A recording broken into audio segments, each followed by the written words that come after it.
ছাত্র প্রতিনিধিদের পদত্যাগ দাবি বিপিনুরের, সরকারের নিরপেক্ষতা নিয়ে প্রশ্ন। আসসালামু আলাইকুম।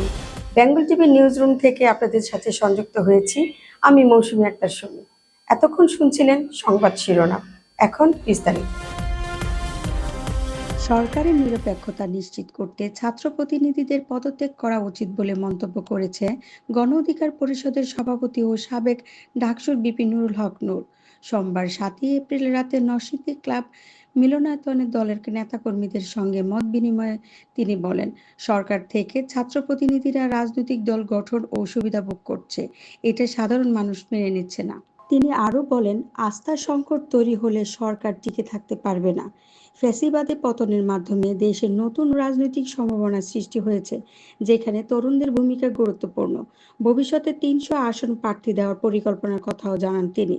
এই সময় গণ অধিকার পরিষদ সহ বিভিন্ন সহযোগী সংগঠনের কেন্দ্রীয় ও স্থানীয় নেতাকর্মীরা উপস্থিত ছিলেন। এছাড়াও গণ অধিকার পরিষদ নরসিংদী জেলার সাবেক সভাপতি নান্নু মিয়া, সাবেক সাংগঠনিক সম্পাদক স্বপন মিয়া, শ্রমিক অধিকার পরিষদের সভাপতি মোহাম্মদ জনি ভূঁইয়া, সাধারণ সম্পাদক সুশীল চন্দ্র পাল, ছাত্র অধিকার পরিষদের সভাপতি জেমস পাপ্পি, সাধারণ সম্পাদক রবিন আহমেদ, যুব অধিকার পরিষদের সভাপতি ইমরান, সাধারণ সম্পাদক আলামিন, মৌসুমী আক্তার সুমি প্রমুখ উপস্থিত ছিলেন। সরকারে থাকা ছাত্র প্রতিনিধিদের মধ্যে একজন যেহেতু বেরিয়ে একটা দল গঠন করেছে এবং বাকি দুইজন এখনো সরকারে আছে, ইতিমধ্যেই বিএনপি সহ অন্যান্য দল আমরাও বলেছি যে সরকারের নিরপেক্ষতা নিশ্চিত করার জন্য ছাত্র প্রতিনিধিদের এখন সরকার থেকে পদত্যাগ করা দরকার। কারণ যেহেতু তারা তো একটা দল গঠন করেছে, একদিকে তারা দল গঠন করে সরকারি সুযোগ সুবিধা ভোগ করছে বা ব্যবহার করছে, আবার তারা রাজনীতিও করছে, এটা তো সাধারণ মানুষ ভালোভাবে নিবে না। ডক্টর ইউনূসের প্রশ্নে কিন্তু সবাই শর্তহীন। ডক্টর ইউনূসের যে ভাবমূর্তি, তার যে গ্রহণযোগ্যতা, সেক্ষেত্রে আমরা চাই ডক্টর ইউনূস রাজনৈতিক ঐক্যমতের ভিত্তিতে যতদিন সরকারে থাকতে পারে ততদিন থাকা দরকার, এটা দেশের জন্য প্রয়োজন।